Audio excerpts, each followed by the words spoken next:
Todos os anos, geralmente durante períodos de férias ou feriados, diversos lugares paradisíacos do país são tomados pelos mais diversos festivais de música e artes. Estar presente nesses eventos, que em sua essência juntam música, artes, natureza e sustentabilidade, é permitir-se por alguns dias, seja junto a 100 ou 10 mil pessoas, jogar-se e viver uma realidade paralela, fazendo com que esse encontro se torne um ritual que promove um ponto comum de harmonia entre todos os presentes. No contexto brasileiro, já há algum tempo, importantes festivais de música nesse formato imersivo vêm se consolidando no calendário cultural do país, sendo esses de extrema importância para a reconexão do ser humano com as artes e com a natureza. Hoje, esses eventos apresentam propostas que vão muito além de uma seleção de shows musicais, incorporando novas linguagens e atividades. São acontecimentos que nos dão um panorama do melhor que o mundo vem produzindo. No quarto e último episódio da série, mostraremos os festivais que misturam natureza, artes e sustentabilidade, representando a experiência única do que pode ser uma imersão em um evento multicultural. Como primeiro convidado, teremos o Klaus Pereira, fundador e responsável por um dos festivais mais conhecidos do setor, o Psicodália, que acontece em uma fazenda em Rio Negrinho, no Paraná, e reúne no carnaval uma média de 5 mil pessoas durante 5 dias. O segundo convidado é o Thiago Machado, responsável por um dos mais antigos festivais no interior de São Paulo, o Forró da Lua Cheia, que em breve completa 30 anos de bons serviços prestados à música. Nosso terceiro convidado será o Paulo Zé, que representará o festival Morro Stock, evento que há quase 2 décadas vem promovendo uma experiência com o melhor que se pode ter no universo musical do rock e da música brasileira, em meio a um variado line-up. Estamos ao vivo aqui, o quarto episódio do Bate-Papo Festivais em Cena, promovido pelo Sesc 24 de Maio. Sejam todos e todas bem-vindas. Espero que seja todo mundo bem aí. E nesse quarto e último episódio, vai ser muito legal, porque a gente vai conversar com pessoas que têm festivais incríveis. É um momento bem particular para mim, porque todo mundo que eu conversei antes aqui, eu conhecia muito bem pessoalmente, assim, eles eu estou conhecendo, eu sou grande fã deles e do festival deles há um tempo, mas estou conhecendo meio que agora, né? Eu cheguei até a cruzar o Klaus lá em Recife, mas foi muito rápido o nosso papo. E hoje eu converso com profissionais incríveis que têm festivais incríveis que misturam artes, não vou nem falar só música, misturam artes, misturam uma imersão, misturam natureza, misturam sustentabilidade. É o formato mais incrível de festival que eu acho. E para quem me conhece, né, com o Bexiga 70, eu fui privilegiado o suficiente para viajar o mundo inteiro e conhecer muitos tipos de festivais, dos mais variados formatos. E eu lembro até hoje o primeiro grande festival nesse estilo de imersão que a gente foi em 2013, o Roskilde Festival na Dinamarca, que acontece em Roskilde. E a mesma coisa para o Glastonbury, quando a gente foi tocar lá, Fusion Festival. Eu cheguei num ambiente que não era um ambiente que as pessoas tinham comprado ingresso para ir, para ver um show, aí quando acabasse eles iam pegar o táxi para casa. Eles iam lá para uma imersão. É difícil de chegar, é num lugar que não pega celular, é tudo, entre aspas, contra um festival, mas na verdade é o que favorece. Assim. É incrível a imersão que a gente tem em artes, em tudo. E eu vi bastante esses festivais lá fora e falei, nossa, isso aqui no Brasil, como não tem, né? Na época, na minha cabeça, não tinha, assim. E eu fui descobrir que eu estava totalmente errado, que tinha, e já tinha festivais assim fazia muito tempo.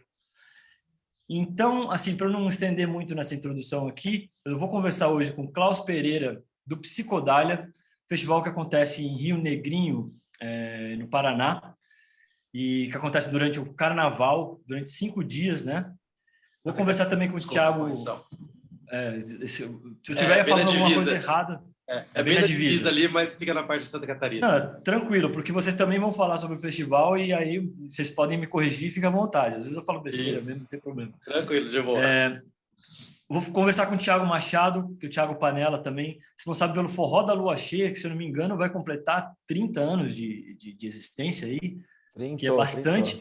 E tenho o prazer também de falar com o Paulo Zé, do Morro Stock, que, se eu não estou enganado também, você vai vai me confirmar e vai me corrigir, qualquer coisa, Paulo, mas é um festival que, assim, que traz o que tem de melhor do forró, um ritmo incrível brasileiro, um dos mais famosos, e eu que sou, assim, eu não vou falar que eu sou forrozeiro hoje em dia, mas, assim, eu já fui um forrozeiro extremamente viciado, assim, desde 98, quando eu lembro que mais ou menos que o forró chegou aqui em São Paulo, com Caviar, Projeto Equilíbrio, e, enfim, muita coisa aconteceu e a gente está falando de mais de 2 décadas depois, o forró continua firme e forte. Então, eu vou adorar também saber mais detalhes sobre o Morro Stock, viu, Paulo? Mas, enfim, chega de falação minha. Eu queria começar... Eu vou fazer as perguntas, se possível, escutar de vocês três a mesma pergunta. Se as coisas andam para outro caminho, tudo bem, a gente deixa fluir. E a ideia do bate-papo é que seja bem livre mesmo, para a gente conversar sobre coisas relevantes, interessantes. Então, vocês achando que tem alguma coisa para falar que é relevante, que precisa, é só me avisar que vocês falam, tá? Então, eu costumo começar aqui os episódios pedindo para as pessoas se apresentarem e apresentarem o festival também. É uma coisa que é para ser breve, mas também não precisa ser correndo, né? Porque a gente quer escutar as histórias. Então, Klaus, eu gostaria de começar com você, porque o Psicodália foi o primeiro que eu conheci mesmo nesse formato aqui. Se eu não me engano, no ano de 2018, eu já tinha tocado em vários desses festivais lá fora, como eu falei, Glastonbury, Roskilde, Fusion Festival, festivais muito legais nesse esquema de imersão, de sustentabilidade, de artes, um evento multicultural. E eu lembro o impacto que eu tive quando eu cheguei no Psicodália. Festival grande, assim, que reúne pessoas num momento, assim, não sei se é fácil ou difícil, porque, assim, carnaval é carnaval, o pessoal quer ir para carnaval, geralmente quer ir para bloco, mas vocês, durante 5 dias, 4 dias, eu não me lembro, reuniam, assim, uma galera num sítio, numa fazenda em Rio Negrinho, lá em Santa Catarina, na divisa, né? E, para minha surpresa, o festival já tinha uma história também, já tinha um tempo, e tinham grandes nomes tocando, assim, eu toquei com Bexiga 70, mas lembro que o Lou Borges tocou, eu já vi que nem Mato Grosso tocou lá, assim. Conta pra gente um pouco da sua trajetória, um pouco da trajetória do Psicodália, por favor, Klaus. Obrigado, Daniel, obrigado pelo convite, obrigado ao Sesc, é um prazer, a gente sempre que tem a oportunidade de estar compartilhando espaço, trocando ideia e ajudando a fortalecer toda a cena que existe no Brasil. É sempre um prazer, é sempre gratificante e a gente faz questão de estar contribuindo, colaborando e participando sempre que possível. Então, obrigado, é um prazer mesmo estar aqui. Vou falar brevemente o Psicodália, ele como Psicodália, ele começou em 2003, mas antes disso tiveram outros 2 pequenos festivais, que foi um em Angra dos Reis e um em Morretes, no Paraná, Angra dos Reis, no Rio, né? Que foi o primeiro encontro que teve. Até chamava, na época, chamou de Angra Stock, e aí depois, lá no Paraná, que o Psicodália, a base do Psicodália sempre foi em Curitiba, né? E aí tem Morretes, uma cidadezinha litorânea ali na Serra, então teve o segundo em 2002, que foi o Festival Morretes, e aí em 2003, que realmente juntou um grupo maior de pessoas que fizeram o primeiro Psicodália, chamava Psicodália mesmo, e aí a partir de 2003 até hoje estamos aí. A gente ficou um pouquinho na Lapa, fizemos algumas edições ali na Lapa, também interior de São Paulo, fizemos alguns espaços ali junto com o Festival de Inverno de Antonina, também ali no Paraná, próximo de Curitiba. E aí, em 2006, a gente mudou para Santa Catarina. Então, a gente já tinha uma característica de itinerante, né? E em 2006 a gente foi para Santa Catarina. E foi quando a gente decidiu fazer o Carnaval. A gente já tinha feito Páscoa, a gente já tinha feito julho, nas férias, né? Da faculdades e tal. A gente já tinha feito o feriado de novembro, acho que 15 de novembro, se eu não me engano, esse ano 2004. Enfim. E quando a gente foi fazer essa mudança para Santa Catarina, porque o nosso público inicialmente era muito concentrado no sul, né? Então a gente percebia que facilitava o pessoal do Paraná, mas o pessoal do Rio Grande do Sul, principalmente, ficava muito distante. Então eles falaram, vamos para Santa Catarina, que a gente está no meio, então facilita para todo mundo, o pessoal do Paraná, o pessoal de Santa Catarina, o pessoal do Rio Grande do Sul. E a gente já tinha pontualmente um público de fora também, um pouco de São Paulo, pontualmente alguém de Minas e tal. E aí nós optamos por fazer o Carnaval porque a gente queria mais dias de festival e a gente queria uma data que é um feriado mais geral mesmo. E também a gente não tinha, depois só descobrir o Hack Beat e outros festivais que acontecem no Carnaval. Sim. Mas na época a gente não tinha conhecimento, e a gente achou que era uma demanda e não tinha oferta, né? Não tinha ninguém que oferecesse um festival de cultura e de artes, uma opção diferente para o carnaval. Então foi por isso que nós decidimos, e desde a primeira vez foi muito bem recebido pelo público. Então nós seguimos de 2006, 2007, 2008, 2009 em Rio Negrinho, em São Martinho, lá em Santa Catarina, que é já mais para o centro e para baixo do estado. E depois, no Réveillon de 2009, 2010, nós fomos para Rio Negrinho, que é ali no norte do estado, já perto da divisa com o Paraná. E lá ficamos até a nossa última edição. A nossa vontade sempre foi de ser itinerante, coisa de 4, 5 anos num lugar, 3, 4, 5 anos num lugar e mudar para um próximo. Mas Rio Negrinho, como a professora acabou oferecendo uma estrutura boa de trabalho, a Fazenda tem uma estrutura muito boa, a gente acabou ficando lá por um período bem maior. Acabamos ficando lá bastante tempo. Enfim. E aí, nesse meio tempo, o festival vai crescendo, né? A gente sempre foi crescendo, a gente sempre quis crescer devagarzinho, a gente nunca quis fazer uma explosão de venda, uma explosão de festival, porque a gente nunca queria perder o controle da qualidade e a relação próxima com o público, a relação próxima com os artistas, com a equipe, com a comunidade local, né? com a cidade, com as forças aí que representam o poder público, prefeitura, delegacia, bombeiro, né, todo mundo, vigilância sanitária, tudo que a gente precisa aí de licenças e alvarás para fazer o festival. Então a gente sempre gostou da coisa aí devagarzinho, cada coisa no teu lugar aos poucos. Então nosso crescimento foi sempre leve e crescente. E aí a gente trabalha nos últimos anos, a gente segurou o festival na casa aí de 5 a 7 mil pessoas. Tem ano que a gente vai na casa de 5 mil, tem ano que vai na casa de 6 mil, tem ano que chegamos a 7 mil pessoas, quase 7 mil pessoas. E é isso, o festival é um festival de 5 dias, né? É sempre no Carnaval, sempre não, já tivemos uma edição do Réveillon também, mas nossa data firme que firmou é o Carnaval. Então, sexta, sábado, domingo, segunda, terça, e na quarta-feira a gente deixa um dia assim para o pessoal, quem quiser ficar mais, descansar, acordar no outro dia, desmontar com calma, até na quarta-feira a gente ainda atende com alguns serviços, enfim. E aí o festival é isso, é um festival multicultural, né? Os 3 festivais que nós estamos aqui conversando têm essa característica em comum. É um festival de imersão, de vivência. Você vai para o meio do mato, você acampa, ou você pega aluga uma casinha perto, ou pega uma pousada, mas você vai e vive aquilo. Você não está num centro urbano ou numa cidade qualquer, que mesmo que não for uma cidade grande, mas que você tem uma dispersão da atenção do público. Uma vez que começa o festival para as pessoas, elas ficam até acabar o festival. É uma imersão, né? É imersão mesmo. Então, essa vivência conjunta lá, ela tem algumas características muito legais e algumas consequências muito saudáveis, que é criar um espírito comunitário mesmo. O pessoal vai fazendo amizade, vai se expandindo os teus círculos, vai se conectando e vai conhecendo um pouquinho aqui, conhece outra coisa ali. Então, tem muita contribuição do público e alguém faz um palquinho ali, outro traz uma roda de não sei o quê, o outro que vai fazer todo dia, no final do dia, uma fogueira, o outro que tem o grupo que amanhece o dia não sei aonde. Então, essa coisa vai. E aí o pessoal vai voltando aos anos e cada vez conhece mais gente, vai criando aquela coisa, aquele vínculo familiar quase assim, né? Então, a gente crescendo aos poucos e o pessoal retornando sempre, a gente tem um nível de fidelidade muito bom com o público.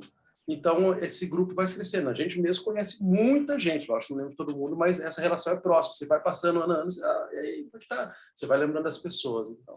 E a parte cultural do festival, o festival sempre foi um festival de música autoral, né? Então, as bandas não vão lá para fazer... Até tivemos intérpretes, mas são quando a parte do intérprete vem de uma gravação original, uma música que foi composta para aquele intérprete, mais nessa linha. Obviamente tem uma exceção ou outra, às vezes alguém num show acabou lançando um tributinho lá, mas não é a nossa linha de trabalho, isso é mais uma escolha da liberdade do artista do show dele. Mas a nossa linha de trabalho é a produção autoral, porque o festival ele foi criado para incentivar a cena cultural, a cena musical. Em Curitiba tinha uma dificuldade muito grande de espaços, né, para os artistas se apresentarem, que faziam música própria, tinha a história do cover eterno, né, dos bares e casas e tal. E o festival foi criado para isso, para tentar construir um espaço em que as bandas autorais pudessem mostrar as suas músicas. E ele se consolidou dessa forma e é assim que vem até hoje. Então, tem uma linha de trabalho de bandas que estão começando, que estão buscando espaço, tem uma linha de trabalho de bandas que já estão com um nome já que circula pelo mercado, já são mais conhecidas, e a gente também gosta de trazer os headliners para uma que é uma homenagem, né, a esses grandes artistas que passaram pela gente, que estão aí ainda até hoje, fazendo muita coisa. Outra é uma questão de variedade estética também, né? E a outra coisa também que é legal, porque a gente tem uma soma de, né? Então, ao mesmo tempo que você tem muita gente querendo mostrar um trabalho autoral que talvez não esteja muito conhecido ainda, você junta com um headliner renomado, esse headliner ajuda a trazer público e esse público vai conhecer a música e o que as outros artistas estão produzindo. Então, é uma soma que todo mundo ganha, né? Então, o festival é nisso. Aí trabalha com cinema, trabalha com teatro, tem crescendo muitas oficinas, workshops. Então, a gente tem uma variedade de atrações e de atividades durante o festival, que é bem rico. O festival tem programação praticamente 24 horas por dia, quase por 6 dias, dá 5 dias e mais uma manhã lá, uma tardezinha da quarta-feira. Então, basicamente é isso. O pessoal vai, se alimenta, tem cozinha comunitária, você tem estrutura de praças de alimentação, você tem estrutura de bares, você tem 4, 5 palcos, depende da edição, você tem a parte que é direcionada para o público infantil, você tem o tipo de acampamento que é mais familiar, você tem o tipo de acampamento que é para a galera que está mais animada, mais para o rolê da festa. Tem vários estilos musicais, palcos diferentes, né, com cada um com uma proposta, com um horário, um que é no lago, um que é no pasto, o outro que é na parte mais central. Então, a gente busca, dentro do festival, trazer várias coisas que enriquecem a experiência dessas pessoas lá dentro, né? Mas, basicamente, é isso. Estamos nesse caminho e pretendemos continuar cada vez melhor nele, aí, junto nessa ideologia aí, nesse formato que nós temos galera tão massa fazendo também pelo Brasil. Nós somos tudo amigo e parceiro e todo mundo se ajuda. Então, é um trabalho que ele cresce coletivamente, né? Um festival bem feito significa uma imagem boa para todos os festivais. Essa parceria da gente está sempre se ajudando, tanto é que sou amigo do Panela, sou amigo do Zé, somos parceiros, né? Então, a gente não tem esse rolê aqui, não tem concorrente, né? Nós somos colegas de trabalho, amigos que temos ideais próximos. Se complementam, né? De trabalho, e a gente está aqui para se complementar e para ajudar todo mundo e ajudar a cena a crescer. E a arte e a cultura está sempre fazendo parte da vida das pessoas o máximo possível. Legal, eu acho que cumpre bem mesmo, porque eu lembro, assim, o Bexiga 70, eu falo a partir da minha experiência, né? Tipo, é uma banda, entre aspas, conhecida, mas, na verdade, ela é bem nichada, assim.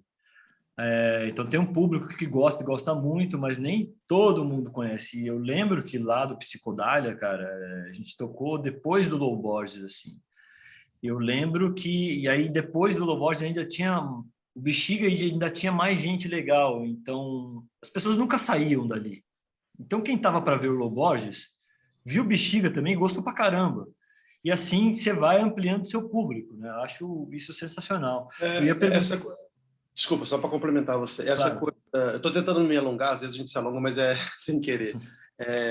Essa coisa que você comentou é legal, assim, ó. Isso é uma coisa que compartilhamos os 3 festivais aí e muitos outros por aí. Mas quando você pega um artista grande e põe no palco, e antes dele ou depois dele se apresenta um artista que também pode ser um pouco mais renomado, mas às vezes um artista que não é muito conhecido, ou uma artista que não é muito conhecida, e aquele público fica ali. Então, às vezes, a pessoa vai ter uma oportunidade de estar fazendo um show para 5.000 pessoas, 4.000, 3.000, 6.000, independente do tamanho do cada festival, mas que ela não teria uma oportunidade em outro lugar, que ela normalmente estaria tocando para 20 pessoas, 50 pessoas, 100, 150 pessoas num barzinho. Então, essa ideia do festival é muito boa, porque você ganha uma vitrine, né? E as artistas, Sim. uma grande vitrine, né? Uma grande conexão com o público. Né? Eu incentivo sempre ao público comprar um ingresso para um festival.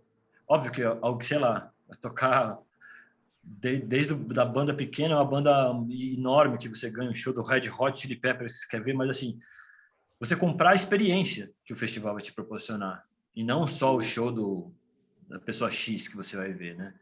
Então é isso, você confia que o festival sempre vai trazer coisas boas e você vai lá ver a banda que você quer tanto ver, mas você vai ver muitas outras. Cara, muito legal, demais. Obrigado por compartilhar isso aí. Eu, quando fui no Psicodália, aí eu falei, pô, muito legal, né? Mas pena que é só esse festival, eu lá na minha ignorância, no meu mundo fechado lá. E logo na sequência, a gente teve um convite para participar do Festival Forró da Lua Cheia. Aí eu vi, cara, que eu estava errado mesmo, assim, porque o Festival Forró da Lua Cheia já tinha 20 e poucos anos, era num formato muito parecido com esse do Psicodália, com esse que é do Morro Stock também, e a gente foi tocar lá, assim, aí me chamou a atenção o tempo que o festival tinha, o público que o festival tinha também. Eu vi, aí o Thiago pode me falar se é isso mesmo ou não, assim, eu vi que a programação, apesar de o festival se chamar Forró da Lua Cheia, eu vi que, assim, estendia a mais ritmos, a mais gêneros da música brasileira, assim. Então, o que é muito comum, assim, cara. Eu fui tocar em milhares de festivais de jazz, por exemplo, que não tocava só jazz, assim. Tocava muitas coisas, né? Então, Thiago, fala um pouco pra gente do Forró da Lua Cheia, esse grande festival que, cara, que tá perto de completar 30 anos, se eu não tô enganado, São 30 e... e um pouco da sua trajetória também. Não, Então, vamos lá, compartilha com a gente um pouco.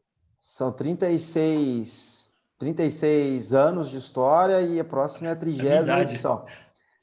Aproveitar e agradecer aqui a participação, um bate-papo super gostoso nesse momento de transição, vamos falar assim, né, para tão aguardada e retomada.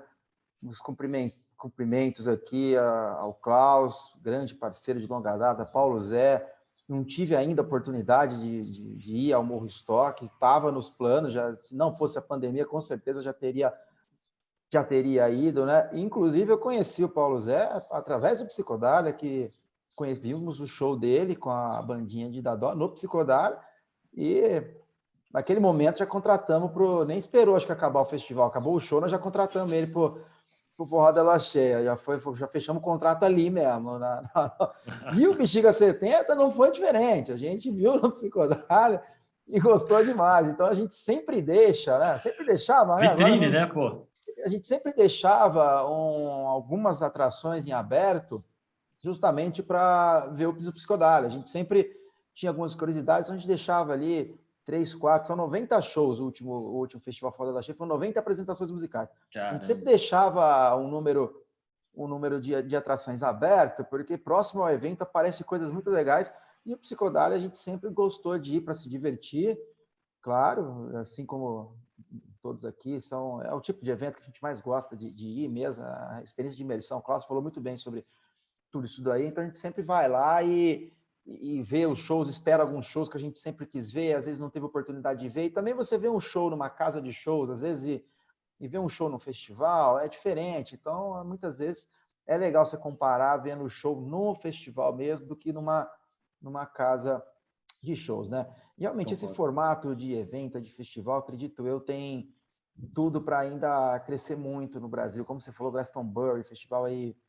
décadas, super conhecido, renomado no mundo todo, também morro de vontade de ir, ainda não tive o prazer de ir, espero ir em breve, mas essa cultura muito forte acho que na Europa e outros países, talvez Estados Unidos, ainda vai engrenar aqui no Brasil. E o Forró da Lua Cheia tem uma história muito interessante, começou como festa particular, começou a trazer shows maiores, Guarabira lá atrás, enfim, foi uma coisa também, assim como o Klaus falou, muito orgânica, não foi assim um festival idealizado para vamos fazer o maior festival do Brasil. Não, nunca, a palavra maior não existe no nosso vocabulário. Não queremos ser maior que nada, maior que isso não existe.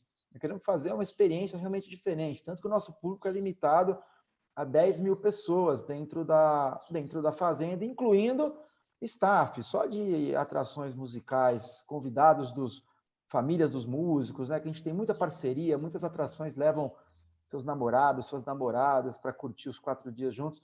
Dá quase 2 mil pessoas entre as oficinas e os artistas, né?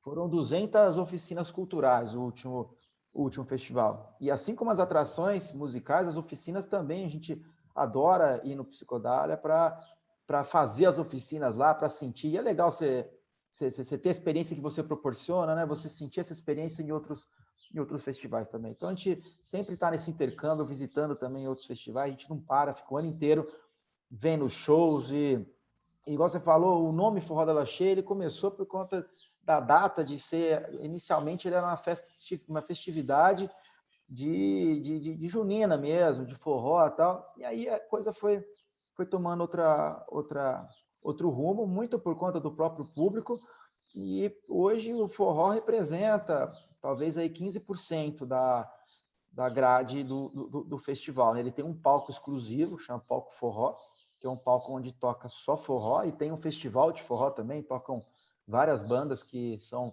escolhidas por concurso, tem premiação, e não só da banda, mas de instrumentistas, é super rico, super legal.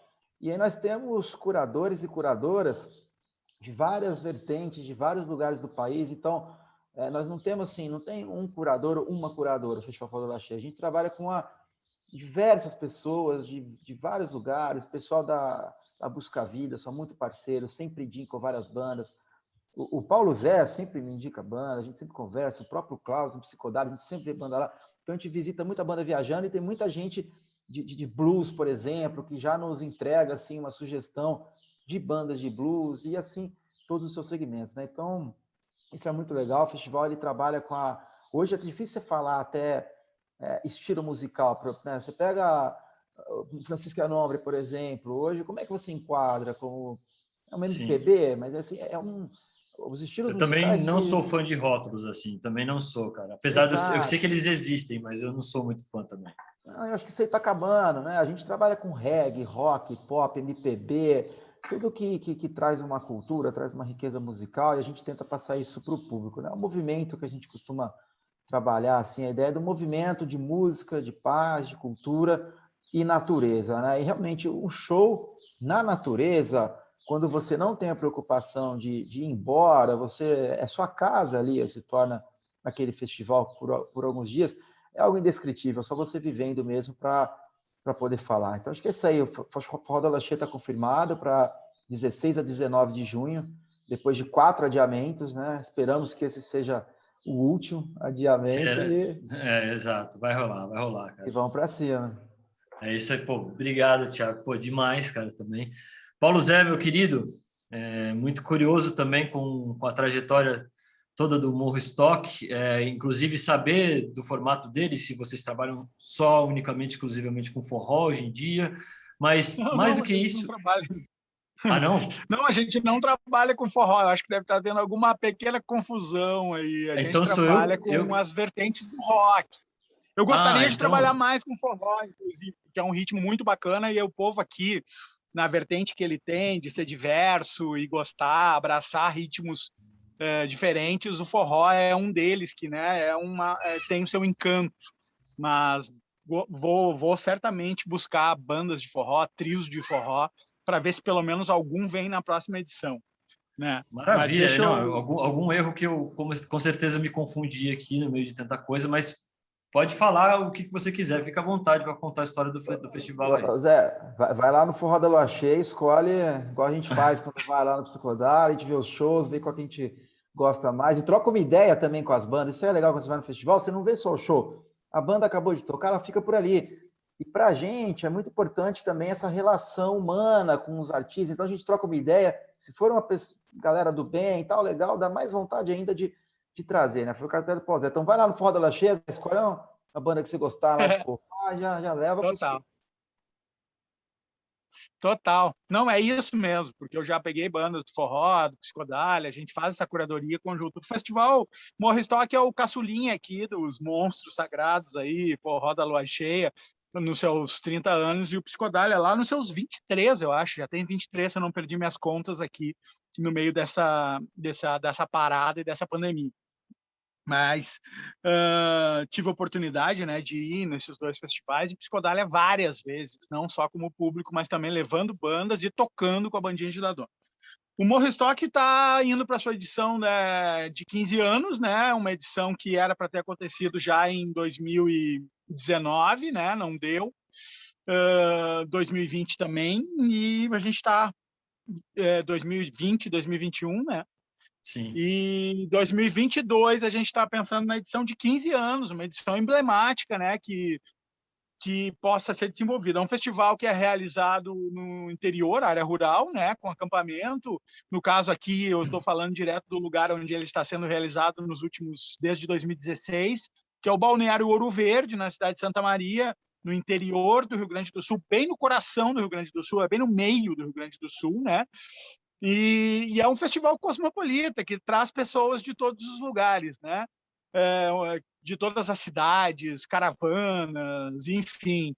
É um festival que trabalha com rock, todas as suas vertentes de rock, né? Chegamos a trabalhar também com rock pesado, né? Metal, punk, crust, grind, e também ali o psicodélico, o rock country, o reggae, enfim, tudo o indie, todas as vertentes rock que circulam. É um festival também que agrega artes integradas, que nem o Psicodália, que nem o forró, com apresentações de teatro, de circo, oficinas, a tenda de cura, que é a tenda holística, onde tem terapias e várias situações, né, que também estabilizam o corpo, a mente, né, a áurea, né? E ele é um festival de referência que ele foi criado de uma maneira muito de conhecimento adquirido, com festivais de vivência, de festivais underground do punk alternativo europeu, no caso, né? Eu tenho uma banda chamada No Rest, que é uma banda punk crust, que viajou de 2000 a 2006, basicamente a gente fez turnê na Europa todos os anos, passando por todas as ocupas, centros jovens e alguns festivais autônomos da Europa toda, né? Isso da Grécia à Noruega e de Portugal a Moscou, várias vezes, turnês longas de 5 meses, de 4 meses, de 3 meses e meio, nunca turnê curta, né?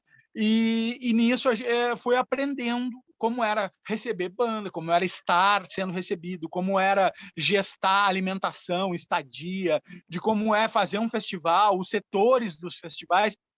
E sempre tive o desejo de falar, cara, quando eu me estabelecer no Rio Grande do Sul, quero fazer um festival que não seja na capital, Porto Alegre, porque ela já tem muita oferta de demanda cultural, e sim no interior do estado, em área rural, para que a gente possa possibilitar justamente esse resgate de poder acampar, de ser uma vivência, uma experiência única, onde as pessoas vão, não tem obrigação de voltar, elas ficam lá durante 3, 4 dias, 5 dias, durante o período do festival.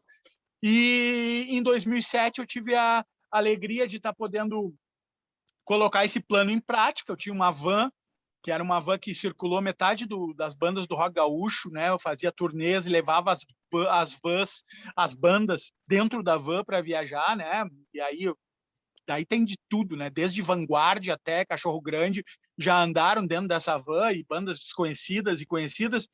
E numa certa feita eu cheguei num lugar onde eu vi a natureza e vi o lugar, chamava Bar do Morro, pé do Morro Ferrabás de Sapiranga. E aí, ali a gente decidiu fazer a edição, a primeira, em 2007, né? Eu não conhecia ainda também nenhum festival nesse modelo no Brasil.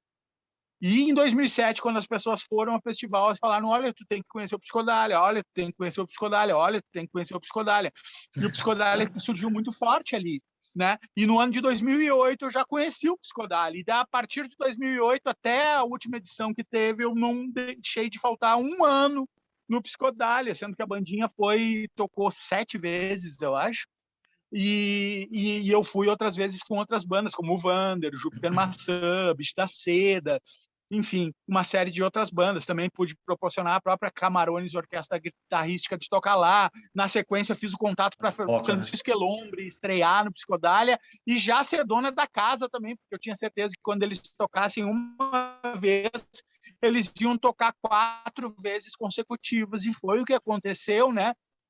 E assim a gente vai se entendendo nesse meio rural, nesse meio de acampamento, e trazendo essa experiência única, que é assistir shows incríveis dentro de um ambiente onde são mini comunidades autogestionadas pela população, onde não existe assim uma prefeitura, onde todos os habitantes dessa comunidade são responsáveis pelo zelo dela.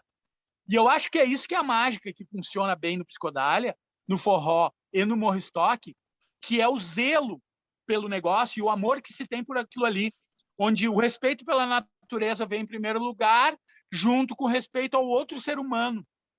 E depois vem o respeito a todo o resto que acompanha o entorno. E aí eu respeito aquela banda que nunca se ouviu falar, que as pessoas dão todo o carinho que ela necessita, abraçam e compram material. Não é à toa que na primeira vez que a gente foi no Psicodália, a gente tinha um mini disc da bandinha de Dadó com 3 músicas. A gente vendeu 650 discos. MD mesmo, mini disc, aquele pequenininho que não grudou muito. Mini disc, um disquinho, um CDzinho pequenininho. A gente vendeu 650 na primeira vez que a gente foi lá. E foi destaque depois, era no Orkut, tinha votação na época, melhor banda, a bandinha estava lá, ao lado de O Som Nosso de Cada Dia, bombando, assim, nos highlights, assim, como banda que chocou o festival, né? Então, uma oportunidade que a gente só teria tocando num festival desse gabarito, com 2.000 e poucas pessoas em São Martinho nos assistindo, e tendo, assim, o coração aberto. Vamos ver o que é isso aí, essa bandinha de Dadó, não sei o quê. E a mesma coisa que aconteceu lá, acontece aqui no Morro Stock, deve acontecer no Forró da Lua Cheia, e no Psicodália deve ter acontecido outras vezes, de bandas serem acolhidas pelo festival e abrirem o mercado na região sul, por exemplo, né? Tem bandas que agora abriram o mercado na região sul, já são conhecidas no Paraná, em Santa Catarina, no Rio Grande do Sul, porque tocaram no Psicodália e no Morro Estoque. Então, elas já podem circular nessas cidades em outros períodos que não tem o festival, justamente pela porta de entrada ter sido um público tão generoso, que é o público que acompanha os festivais, né? Então, esse também é uma parada interessante. Isso que o Zé falou é muito legal, né, Daniel? Você comentou também, claro, sobre você vai no festival, você compra a experiência, no caso nosso. Lógico que você está esperando shows mais conhecidos, etc., mas muitas vezes os shows que você nunca ouviu falar, eles são os shows que mais te marcam, né? E às vezes são os melhores shows. Então, a gente realmente passa por uma curadoria longa, né? Então, para as bandas chegarem nos festivais como o nosso, é porque realmente elas merecem ocupar aquele espaço, né? E isso é muito bacana. Eu lembro de uma passagem, eu estava em Brasília, no Festival Coma, e a bandinha de Dadó ia tocar lá. Ninguém conhecia em Brasília a bandinha de Dadó. O palco foi abrir, não tinha, né, Zé? O Zé me corrija se estiver errado. Não tinha quase ninguém no palco na hora que a bandinha foi abrir o show. Acho que não deu 15 minutos, foi um dos shows mais cheios do festival. Eles começaram a tocar, o festival inteiro foi se juntando ali na frente do palco. Foi um baita de uma sonzeira, experiência fantástica, né? Que a gente só vivencia realmente nesses ambientes nossos de festival, né? E a relação humana é realmente muito importante. Nosso público, nós tivemos pouquíssimos pedidos de reembolso, foi uma coisa incrível, todo mundo entendeu a situação que a gente estava vivendo, que não é culpa não foi culpa do evento, né? Festival. Então tá todo mundo no mesmo barco. Às vezes tem a gente não vê uma briga, nunca tivemos uma briga no Forró da Cheia. Então, realmente, a gente tem que agradecer mesmo, conseguir reunir tantas pessoas do bem que respeitam a natureza e respeitam o próximo, tratam o ser humano como deve ser tratado. Isso não tem preço. Maravilha. Olha, eu tenho uma pergunta, uma curiosidade muito grande em mim, e talvez começar agora com o Paulo Zé, mas também queria ouvir de vocês. Como nasce um festival desse? Porque, assim, eu falei com muitas pessoas aqui e muito longe de mim questionar que isso não é a forma certa, mas a forma mais comum que a gente vê as pessoas fazendo o festival aí é ter uma ideia, vai atrás de um patrocinador, consegue financiamento, faz em algum lugar, te chama as pessoas certas que você sabe que vai encher. É um jeito bem tradicional, assim. Geralmente são pessoas que trabalham em agências, geralmente são pessoas que têm vários outros projetos desses.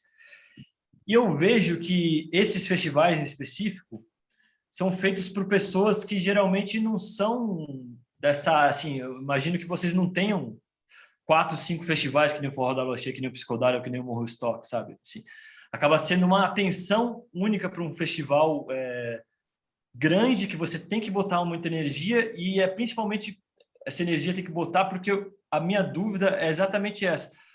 Na cabeça de qualquer pessoa que trabalha com eventos e etc., você começa a falar, vou fazer um festival, no meio do mato, você tem que chegar no avião, tem que chegar de avião, catar uma van, pegar a estrada de terra. Aí a pessoa já começa a pensar, cara, tipo, essa logística não tá boa. Aí você, cara, você vai falando, tipo, aí você começa a pensar, como é que eu vou chamar o público para lá, né? Como é que vão chegar a isso? Como é que as pessoas vão dormir? Mas e as pessoas que não gostam de acampar? Então, assim, a gente tem, quando a gente pensa em fazer um festival desse, um monte de trava na cabeça que já vai botando a gente contra, né? Mas, ao mesmo tempo, quando a gente consegue fazer o público acreditar nisso, vira a melhor experiência do mundo. E se der certo, assim, diga-se de passagem, eu não faço festivais assim, mas acho que dando certo é uma experiência, inclusive, que deve fechar no azul, né? Assim, deve ser rentável, que é a cabeça de muitas pessoas que vão fazer evento, que trabalham na agência, que tem que ser isso, tem que ter verba, tem que fechar no azul, etc. Óbvio que os eventos têm que fechar no azul, porque ninguém tem dinheiro para ficar botando.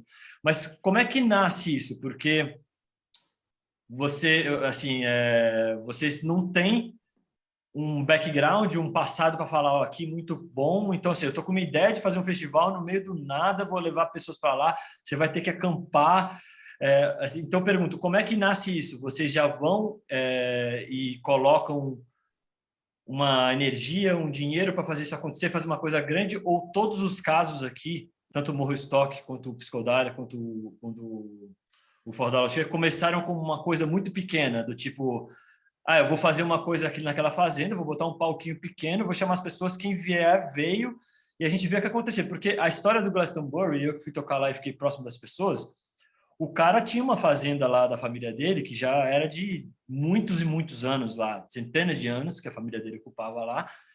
E ele falou, eu quero fazer um festival aqui. E aí ele fez isso, ele botou um palco, era 1 libra, 1 pound para entrar na época, e era leite grátis ainda, que ele pegava lá das vacas. Então, achei essa história super curiosa, porque o Glastonbury hoje é tipo, cara, vai 100 mil pessoas, sabe? Então, eu fico pensando também exatamente como aconteceu com vocês. Até perguntar primeiro para o Paulo, que é um pouco mais novo aqui nesse rolê todo, e aí depois saber de vocês, como é que foi isso, como é que vocês cativaram esse público. Porque eu imagino que Psicodália, o Fordaloche, não foi 10 mil pessoas na primeira edição, ou eu estou errado? Não.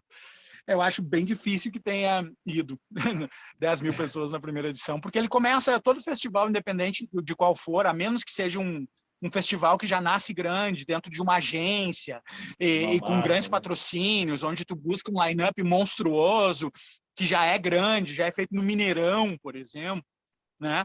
Pegando esses festivais aí que já nasceram gigantes, todo festival, todo evento, toda coisa nasce pequenininho. Não foi diferente, o Morro Stock nasceu assim, mas no início, como eu te disse, eu tinha uma vontade muito forte na cabeça, meio uma utopia, assim, de criar uma possibilidade para o interior do Rio Grande do Sul, onde eu pudesse fazer um intercâmbio com bandas novíssimas e bandas já consagradas, principalmente do estado do Rio Grande do Sul ainda, né? Bem interno. E aí, fazer esse formato com acampamento, que é uma coisa que não existia, que eu não sabia que existia, não existia realmente aqui, e no Rio Grande do Sul, e quebrar um pouco a bolha, buscar aquele espírito exatamente esse, do Glastonbury, do Woodstock, da Ilha de Wight, e tirar as pessoas do seu lugar da bolha delas, né? Sim. Dentro da história. E aí, fui fazendo muito na raça. O espírito colaborativo ainda acompanha o festival até hoje. Até hoje. Vários setores são feitos através de troca, de permuta, de colaboratividade das pessoas, que não envolve muitas vezes moeda em dinheiro, mas que envolve trocas, que envolve produtos, que envolve alguma outra história de serviços, que vai aí de divulgação, vai de troca de oportunidades, de abertura de oportunidades e uma série de outras coisas, que também é a força motriz que move o festival. Porque se tu for pegar tudo e capitalizar ele todo e transformar só em moeda, realmente fica bem complicado, porque já teve eventos que tu olha assim, todos os Morro Stocks, tu olhar, todos eles acabaram no azul. Mas não é bem assim. Uns acabaram no azul e outros acabaram no vermelho. Por mais que tu olhe e enxergue tudo no azul. Essa é uma realidade dos festivais com acampamento, e eu acho que de outros que não tem acampamento também, onde a pessoa olha, vê aquela massa de gente e comprando, e cerveja vendendo, e comida vendendo, e tudo, e tu olha, forraram a burra, né? Forraram a burra, forraram... Pote de ouro, né? Porque depende do interno, do planejamento. Às vezes é uma cagada interna que tu faz, às vezes é um custo que tu não planejou direito, e tu está sempre aprendendo para que isso aconteça, que sempre no azul. Mas agora, se tu for pegar a linha ascendente de sucesso do festival, independente do financeiro, de 2007 até 2019, a nossa última edição, essa linha é ascendente. Ela nunca desceu, ela nunca baixou, ela sempre subiu de ano a ano, seja em qualidade de satisfação de público, ou seja em número de pessoas que foram ao festival, num fluxo de pessoas que ele mais atingiu, de pessoas diferentes de outras regiões que não apareceram, de bandas que foram evoluindo de padrão e a gente conseguindo botar line-ups melhores. até que o último ano a gente conseguiu botar Céu e Nação Zumbi, onde chegou um ápice assim de nível nacional, além de outras atrações, mas falando de headliners, né, que para nós é bastante importante. Então isso tem, né, esse crescimento, né? Mas tudo nasceu pequenininho, de uma utopia, de onde um festival onde nos primeiros 1, 2 anos, 3 até, nem planilha financeira tinha. Depois que fechava, a gente contava e ia pagando tudo e ia vendo se sobrava dinheiro na mesa. Sabe, não tinha um fluxo de saber. Eu até evitava de saber se estava vendendo ingresso antecipado, ia buscar os ingressos antecipados depois do festival para ter a surpresa positiva ou negativa depois. Porque daí eu já tinha pago as coisas, faltavam umas coisas para pagar, eu falava, vou lá buscar os ingressos. Tomara que tenha dinheiro lá. E eu chegava, para minha alegria, tinha dinheiro lá. Então, nessa loucura. E agora, um desafio que a gente vai ter também de ser festivais únicos é justamente os protocolos de segurança com questão do Covid para festivais com acampamento, que são diferentes de protocolos para outros. É um desafio que a gente vai ter e é uma coisa importante da gente estar falando aqui e também estar em contato, né, com o Forró, com o Psicodália, com o Pira Rural, com o Acid Rock, com outros festivais, com o Camping Rock, né, o Aldeia, para saber, né, ter esses debates também para suportar esse desafio. E aquela de Psicodália, eu nunca conecto nada. Se isso vai mudar também para nós, ou a gente vai liberar esse sinal, vai transmitir os nossos festivais ou não vai, essas são novas tendências, com novas perguntas que a gente vem a fazer também, né, de acordo com o que a gente vem mudando. Então já deixo aí só essa provocaçãozinha no ar, mas passo a bola. Agradeço a pergunta aí, Daniel. Muito bom, Paulo, Zé. Muito bom mesmo. Adorei a história, cara. Tiagão, com você, cara, o que você tem para falar sobre isso aí? Eu achei muito legal, porque eu fiz essa pergunta e o Paulo falou exatamente disso, né? Da utopia, eu perguntei primeiro para ele mesmo porque ele falou, tinha esse sonho de fazer esse festival, então imaginei que ele veio muito próximo, vou fazer. Como é que será que ele plantou essa sementinha, né? Então, assim, você chegou no começo a falar que o Forró da Lacheia começou como festa particular e depois foi crescendo, né? Você consegue dar uma aprofundada nisso daí, principalmente nesse começo, e como você conquistou esse público que hoje em dia é muito fiel a você, ao festival? Então, é super legal mesmo essa história, diferente acho que do Paulo Zero, Morro Stock, do Psicodália, depois o Klaus corrige se estiver errado, mas eles fundaram os festivais, né? No caso, eu tenho 36 anos e o Festival Forró da Lacheia tem 37 anos agora, ano que vem, da primeira edição. Então, eu nasci depois da primeira edição do festival. Então, obviamente, eu não fundei o festival, mas tem uma história muito legal que até vale a pena contar. Eu fui 10 anos com o público do festival. Eu fui e era o evento que eu mais gostava de ir no ano. Eu, desde pequeno, criança, eu via lá as festas, eu sempre imaginei, depois entrei na faculdade, eu sempre quis proporcionar festa. Eu ia no evento, eu ficava olhando, eu queria fazer isso aqui, queria fazer aquilo ali, Rock in Rio, nessa criança, fui quando era criança, que legal, eu queria contratar essa banda, se eu fosse o curador do Rock in Rio, eu não ia pôr essa banda, eu ia pôr outra, sabe essas coisas. Eu sempre quis trabalhar com o evento. Então, eu fui 10 anos como público, e nesse meio tempo, sem imaginar que um dia eu ia trabalhar no Festival Forró da Lacheia, eu montei uma empresa de eventos no meu último ano de faculdade, 2010, isso daí. E nós fomos a maior empresa de jogos universitários do estado de São Paulo da última década, né? A gente encerrou as atividades de jogos universitários agora, logo que entrou a pandemia. Então, a gente criou uma empresa, eu e meu sócio, Mikael, e a gente montou uma empresa para fazer jogos universitários, e ao longo desses últimos 10 anos a gente fez outros eventos. Nós temos um bloco de carnaval em Ribeirão Preto, também bloco Califórnia, super bacana, são 18 mil pessoas, um sábado antes do carnaval, entre outros eventos. Aí, com o tempo, você vai amadurecendo e você vai direcionando para aquilo que te dá mais prazer, né? Aí nós tivemos a oportunidade de receber um convite. O Festival Forró da Lacheia é um fundador, que é o dono da fazenda, Edgar Meireles. Ele é sozinho, assim, na questão de organização, não tinha sócios, não tem filhos. Ele estava precisando, já tem acho, quase 60 anos, estava precisando de uma força, né? Até pouco tempo atrás, edição de 25 anos, você depositava o ingresso tinha que olhar na conta se aquele caiu dinheiro para você mandar o ingresso. Isso eu estou falando agora, 2015. Então, chegou Suado, no né? ponto que o Forró da Laxê precisava de uma energia para continuar nessa ascendente que o Zé falou, que o Cláudio falou, de o festival, 25 anos de história, não podia andar para trás. Então, foi quando a gente recebeu um convite, numa determinada edição, para começar, acho que o idealizador começou a testar alguns parceiros, a gente ficou amigo ao longo desses anos todos que eu ia frequentar o festival, a gente conversava sobre banda, sobre eventos, ficamos amigos, tal, ganhamos confiança. Aí ele me convidou para fazer um teste, vamos falar assim, né? Fazer uma determinada ação dentro do evento. Foi super positivo, desempenhamos super bem aquela função naquele determinado momento, onde alguns anos depois fui convidado novamente para ser sócio produtor.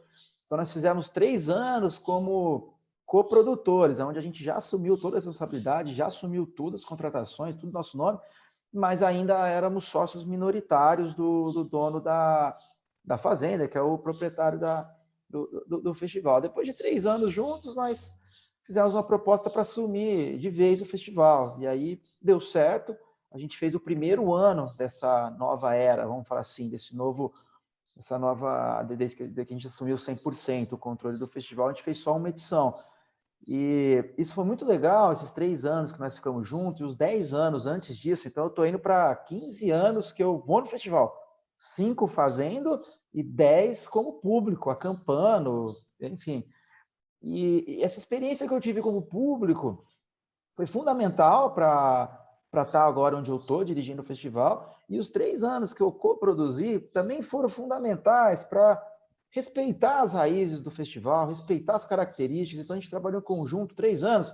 Eu costumo dizer que foi como se fosse uma faculdade. Vamos falar assim, eu me formei e a graduação, vamos falar assim, né, o canudo foi, depois que eu me formei, ganhei a direção do festival, né, eu e meus sócios. Então, esses 3 anos a gente trabalhou junto, foram super importantes para entender o que era importante, o que não podia mudar. Lógico que nesses 3 anos a gente já fez muita inovação, já mudou muita coisa, mas depois que a gente assumiu, aí, com a carta branca, vamos falar assim, né, com a autonomia de poder ter a decisão final, a gente conseguiu avançar um pouco mais e fizemos uma edição super memorável, a última, tanto que 3 meses antes do última edição, que seria a última edição, a gente já havia vendido mais ingressos do que o total do ano anterior, dado o sucesso que foi a edição em Clara todos os ascensão, sentidos. né? Clara ascensão, exatamente. E agora nós estamos estruturando para receber esse público, temos mais do que tempo suficiente para isso, para manter essa característica, que a ideia não é crescer em quantidade de pessoas, a gente quer limitar nessas 10 mil pessoas, que já aconteceram picos ao longo desses anos de 10 mil pessoas em edições próximas a isso, mas era uma coisa que não era esperada, explodiu e aconteceu. Agora a gente está trabalhando para que o festival tenha certo 10 mil pessoas todos os anos. A gente abre as vendas e elas se esgotem o mais rápido possível, assim como o Glastonbury, o Burning Man, o Coachella. Mesmo se tiver mais 10 mil pessoas, vocês vão limitar para ter aquela experiência com 10 mil. É isso. A gente quer abrir as vendas e encerrar o mais rápido possível. Todo mundo Cara, quer isso aí. Você trabalhar com o número de... E é impressionante, porque o Glastonbury, quando eu fui tocar lá, eu lembro que eu cheguei em Londres alguns dias antes e as pessoas estavam loucas pela cidade procurando pessoas que tivessem ingressos para o Glastonbury, porque o ingresso, sei lá, 100 mil ingressos acabam em 2 horas. Sei lá, eu nunca assim, consegui comprar. Dá um pane no sistema, assim, ninguém consegue comprar porque dá um pane, não sei se tem servidor que aguenta isso, né? É maluco, mas eles também, bom, maluco. Eles têm gente pra caramba, mas eles também, eles poderiam, acho que, vender o dobro se eles quisessem, claro, eles não vendem. Claro. Eles se propõem a fazer aquilo ali. Com certeza, só para complementar, antes de passar a bola pro Cláudio, acho que nós 3, esses festivais enfrentam isso. Nós temos uma grande dificuldade de atrair a atenção das grandes marcas, que hoje o Festival Forró da Laxê nunca conseguimos captação via incentivo fiscal, nem de PROAC, nem de Rouanet. Tentamos aprovação, conseguimos até aprovar PROAC para captar, mas não conseguimos captar. Então, a gente tem uma dificuldade muito grande. A gente vê festivais que acontecem nas capitais com uma facilidade muito grande de receber patrocínio, enquanto que os festivais do interior realmente têm uma dificuldade bem maior. Então, realmente, ali é na raça, é bilheteria, e é o que o Zé falou, o pessoal vê aquele monte de gente, aquele monte de coisa acontecendo, acha que aquilo ali movimenta, né, sobra rios de dinheiro para quem está organizando. Muito pelo contrário, né? Muitas vezes sai todo mundo com uma remuneração bacana e quem organizou tudo aquilo, muitas vezes, além de não sair com nada, ainda tem que desembolsar dinheiro de outros investimentos, da sua vida pessoal, Cara, eu sei de bem. várias coisas para honrar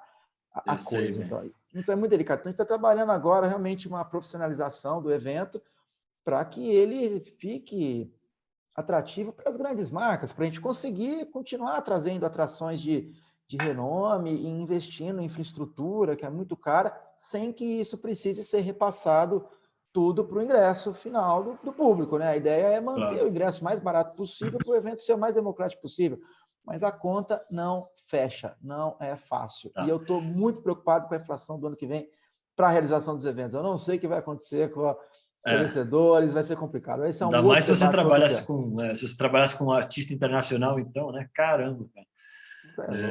Mas, cara, eu nem vou me estender muito nesse assunto que você acabou, porque é exatamente o próximo assunto que eu queria falar, que eu também tenho muitas dúvidas, mas eu vou deixar o Klaus falar também, porque esse aprofundamento do Psicodália, eu também estou curioso para saber como é que foi o comecinho e essas dificuldades, essas peculiaridades que vocês falaram aqui, né? Assim, então, Klaus, por favor, compartilhe aí com a gente. Não, as histórias são similares, né? Os eventos independentes e alternativos, como um todo, eu nunca ouvi falar de um que foi uma explosão de saída. Deve ter, com certeza, em algum lugar aí, em algum momento da história, em algum lugar do mundo, com certeza tem, mas que eu tenho proximidade, conhecimento e contato, eu não conheço. Todo mundo começou pequenininho e foi crescendo. E o Zé falando, o Panela falando, e eu aqui rindo por dentro, assim, né? E o Zé contou a história lá de que ele não ia buscar os ingressos, pegava depois, e quando chegava tinha grana. Eu lembrei até de uma vez, cara, que foi nos meus primeiros festivais, assim, lá para 2004, mais ou menos. E eu tinha uma Kombi, cara, e a gente, né, naquela loucura, tudo meio bagunçado, tudo aprendendo a fazer ainda, só levando porrada, e, nossa senhora, tem que corrigir isso e tal, e você vai sempre aprendendo. Você pode estar há 50 anos fazendo, você vai levar porrada, você vai cagar alguma coisa, vai aprender uma coisa nova. Não tem jeito, é eterno, graças a Deus. Estamos sempre tem aprendendo, aprender e melhorar. Mas eu lembrei, cara, que a gente acordou no domingo assim, cara, e pelo amor de Deus, vamos fechar as contas no último dia do festival, e fudeu, não tem dinheiro para pagar, e agora? E, cara, e ficamos naquela situação, tá, beleza, né? Não vamos entrar em deprê, não vamos baixar energia, o festival tá acontecendo, vamos lá, arregaçar a manga, vamos trabalhar, vamos sorrir, vamos curtir, que a gente ama o que a gente faz, vamos curtir o festival, foda-se, tomou prejuízo, foda-se, me dá uma cerveja que eu quero ver o show, tá? Depois eu me preocupo com isso. E aí, no meio da história, cara, meu irmão uma hora chegou e falou assim, que ele tava dando uma força pra gente na portaria e tal, falou, Klaus, cara, a gente não tava fazendo a contabilidade ontem lá na Kombi? Ele tava, cara. Ele falou, cara, eu acho que esse dinheiro tá no step do carro. Né? E nós saímos correndo, entramos na Kombi, cara, arrancamos o step do carro, achamos um pacotinho de pão, assim, ó, que devia ter, sei lá, R$4.000, assim, que era uma fortuna absurda pra gente, assim, né?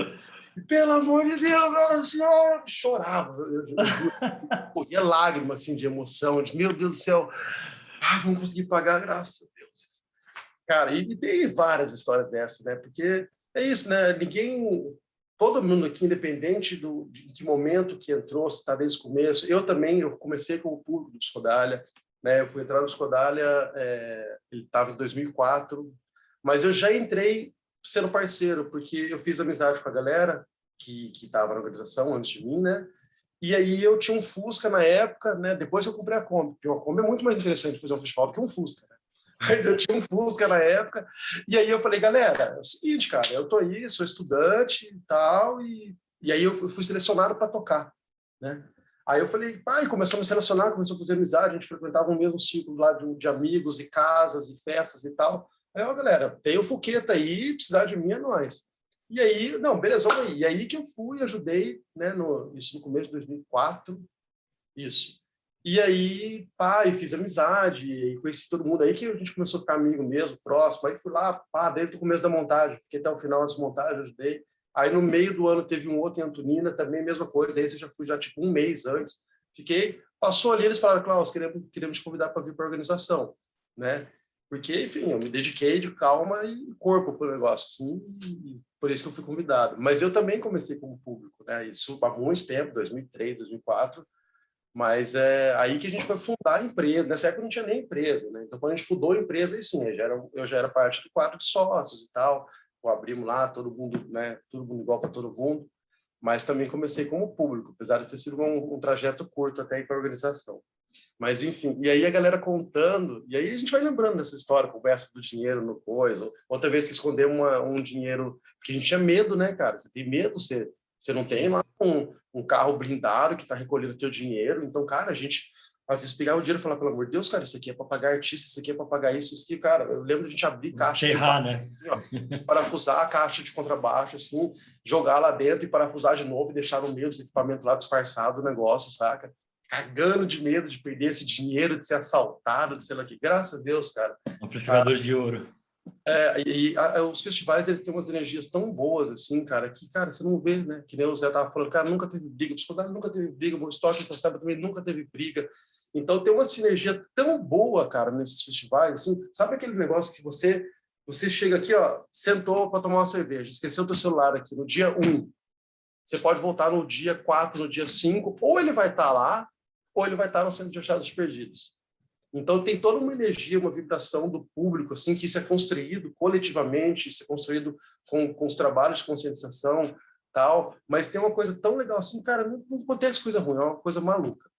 Então, mas mesmo assim, né, cara, lá atrás, a gente sempre preocupado e com medo, lógico, depois você vai desenvolvendo sistemas de gestão financeira, são mais inteligentes, mais seguros, mas continua sempre aprendendo do mesmo jeito. E aí eles falando, cara, eu fiquei só que com a língua coçando. Você falou do crescimento, como é que cresce, essa gestão, né, como é que vai?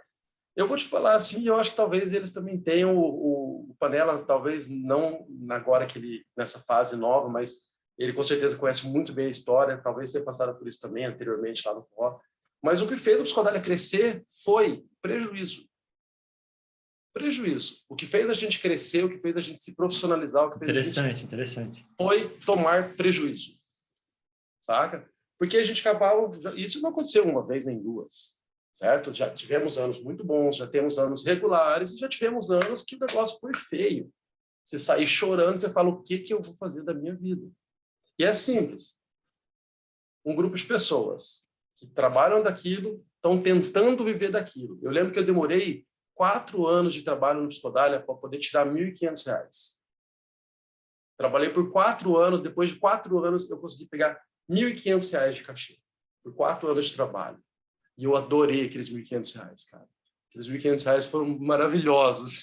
Dá nem 500 por ano. Valeu cada gota de suor, cara. Mas, enfim. O que aconteceu em algumas vezes na nossa trajetória, cara? Velho, erramos a mão, veio um pouquinho menos de público, deu uma chuva do caralho, vendeu menos cerveja, saca? Pô, contratou um artista que depois veio com um monte de exigência, que, um aéreo, isso, e hotel não sei o quê, carro não sei o quê, e pá, estourou, e equipamento não sei o quê, então aumenta o equipamento de som, aumenta a luz, contrata mais não sei o quê, tem que ter 12, não sei quantas vans executivas, e o aéreo tem que ser não sei o que lá das quantas. E às vezes era uma coisa que no começo a gente não era acostumado, a gente vai aprendendo, vai levando essas porradas e vai aprendendo. E aí, o que aconteceu? Algumas edições tomamos alguns prejuízos, alguns pequenos, outros grandes, e a gente olhava assim, acabava o festival, beleza, como é que nós vamos resolver isso? Vamos fazer outro festival, vamos fazer melhor, mais organizado, e ele tem que gerar lucro para pagar esse prejuízo, e ele tem que gerar lucro para se pagar também. Então, a responsabilidade é o dobro agora. A gente não tem só que fazer um festival e ele conseguir se pagar. A gente tem que fazer um festival, pagar ele e sobrar dinheiro para pagar o prejuízo do anterior. E isso acabou fazendo a gente crescer. Então, ia lá com 7 frios na barriga, tá? Piscando mesmo ali, e vamos embora. O que vamos fazer? Vamos chamar um artista maior, vamos expandir, vamos dar um passo maior para poder agregar um pouco mais de pessoas que geram mais consumo de alimentos e bebidas, e uma coisa soma com a outra, e no final vai. E aí, com o tempo, você vai melhorando, e aí é uma coisa que começa a acontecer menos, você começa a ter uma melhoria de planejamento, você começa a ter uma linha mais equilibrada de público, com a média de consumo dele lá. Mas é isso, como é que você paga o festival? Você paga vendendo ingresso, vendendo cerveja, vendendo comida e vendendo uma camiseta, né, que nem a gente tem um mercado no Psicodália, a gente monta um mercado para o público, né? Então, vai lá, vai comprar um gelo, vai comprar um macarrão, né, um arroz lá para você cozinhar na cozinha comunitária e tal.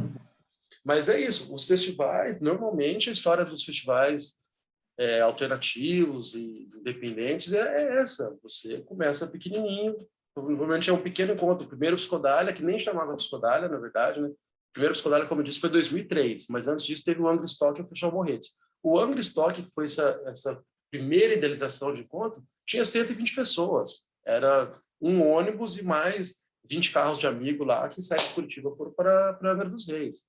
Aí o Festival Morretes já foi na casa de umas 300, 400 pessoas. E depois nós fomos. Aí um ano era 800, 1.000, 1.500, 1.800, 2.000, 2.300, 2.500, 3.000.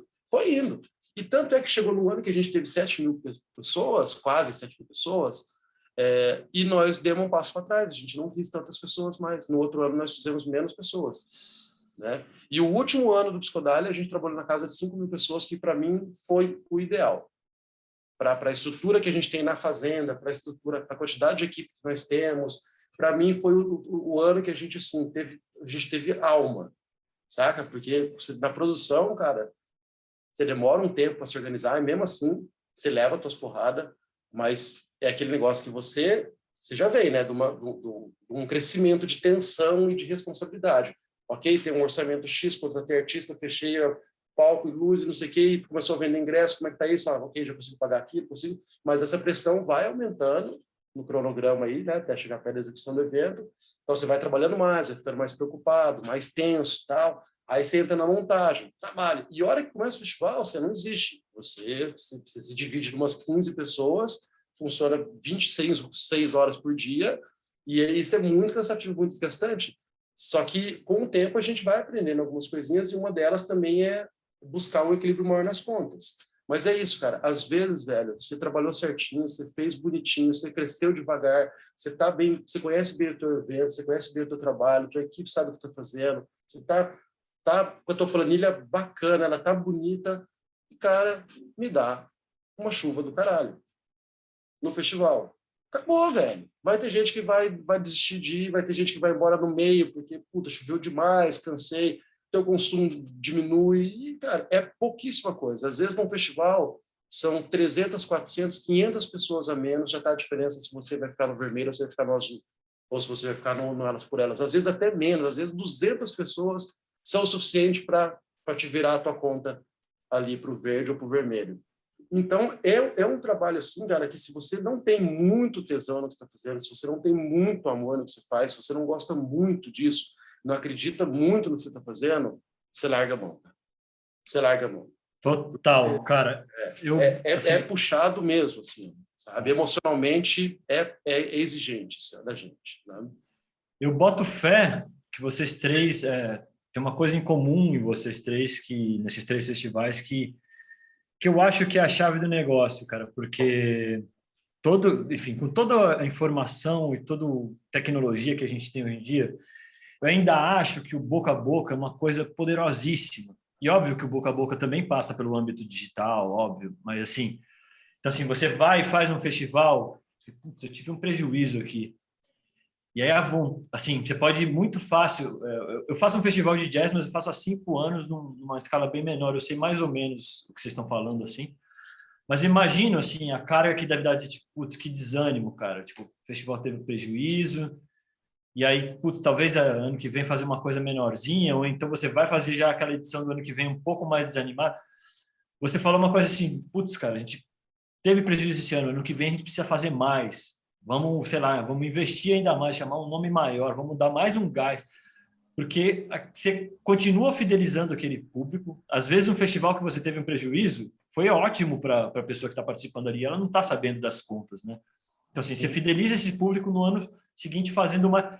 Isso a longo prazo, eu acho que você fideliza o público, que nem vocês têm, entendeu? As pessoas que... É isso, tipo... Pô, teve pandemia, cara, é importante deixar o ingresso lá, porque o Psicodália, o Forró da Lua Cheia, o Morro Stock vão precisar, sabe? E por aí vai, cara. Isso é incrível, assim. Então, acho que na minha opinião, acredito que é o caminho certo. E isso liga um pouco na próxima pergunta que eu ia fazer, que a gente nem precisa também estender tanto, porque vocês já falaram um pouco. E para você ver, né, a gente já está a 1h05, 1h10 falando, nem dá para ver, né? Assim, cara, a gente tem pouco tempo aqui, vou caminhando para o final.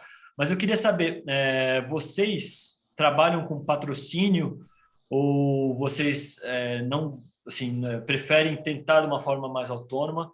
Porque esses 5 anos que eu fiz festival de jazz, eu sou muito grato aos patrocinadores que apareceram, cara, foi muito legal. Eu nunca consegui pegar algum continuamente, né? Mas eu sempre fiz com leis de incentivo, etc.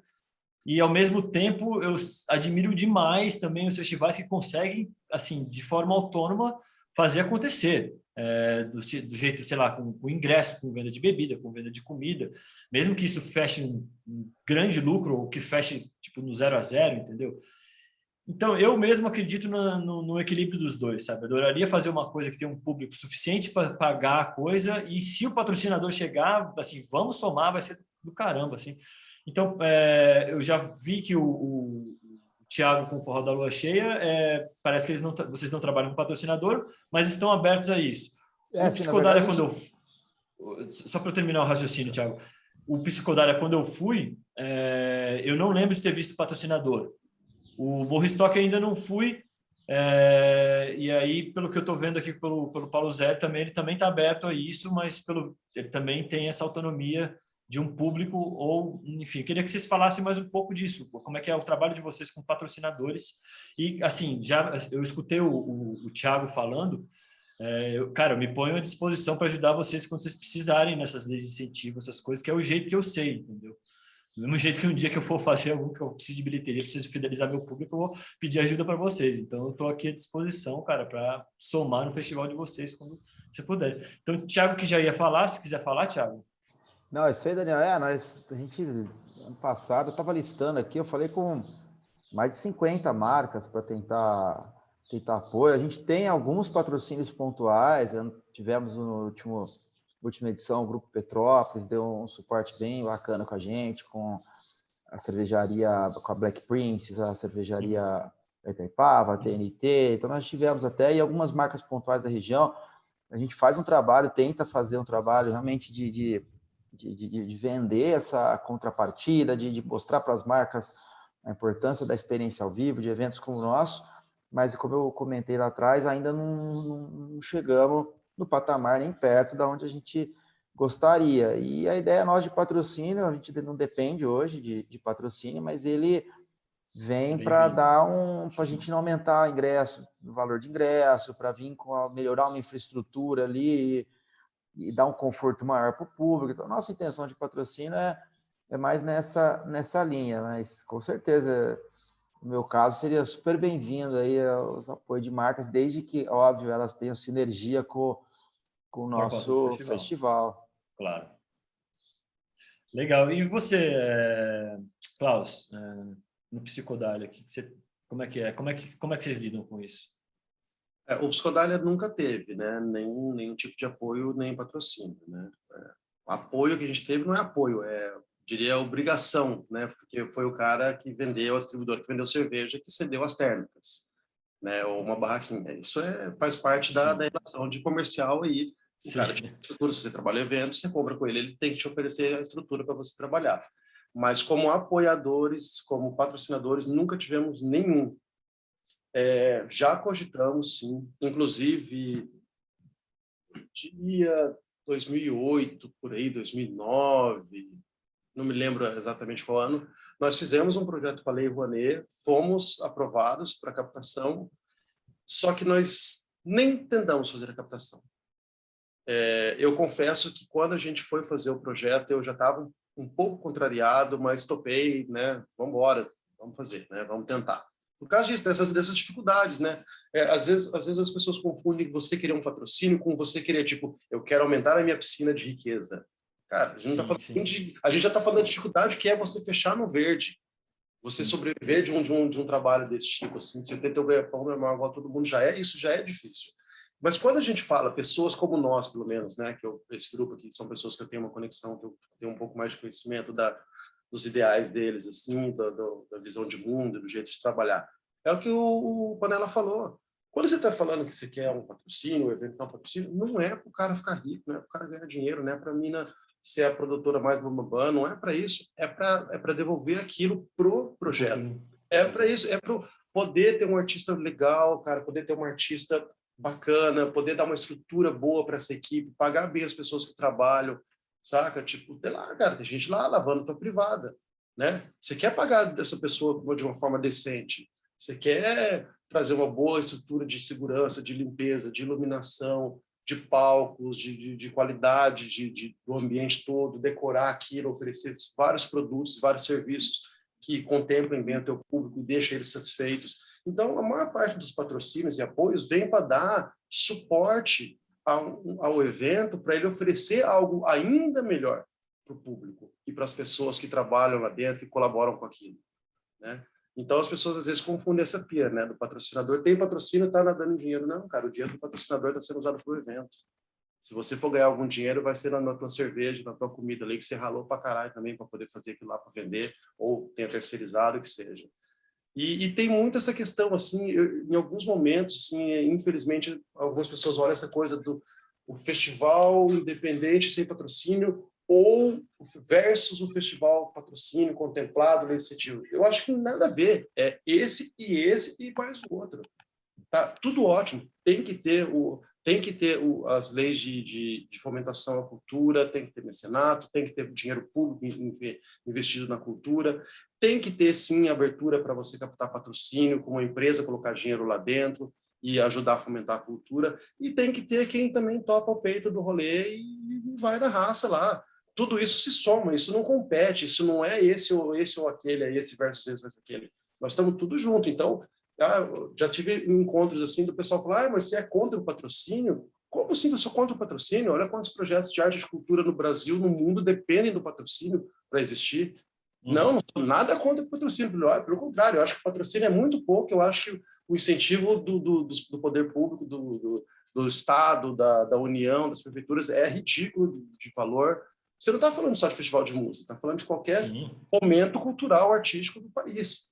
Né? Você está falando de um grupo de dança, de ensinar música para criança, de uma aula de teatro. Você está falando de uma amplitude gigantesca das artes visuais, das artes plásticas, está falando de uma amplitude gigantesca de trabalhos culturais que deveriam estar vindo de várias fontes de recurso que não vêm. E aí sobra para a gente ficar ralando o peito aqui, botando o teu na reta para fazer acontecer, o que a gente faz com muito prazer, mas com certeza dificulta muito mais. Né? Mas, enfim, devagando um pouquinho. Mas, no Psicodália, a gente já pensou, mas a gente conseguiu trilhar um caminho que tem funcionado sem o patrocínio e não temos, a princípio, não temos intenção.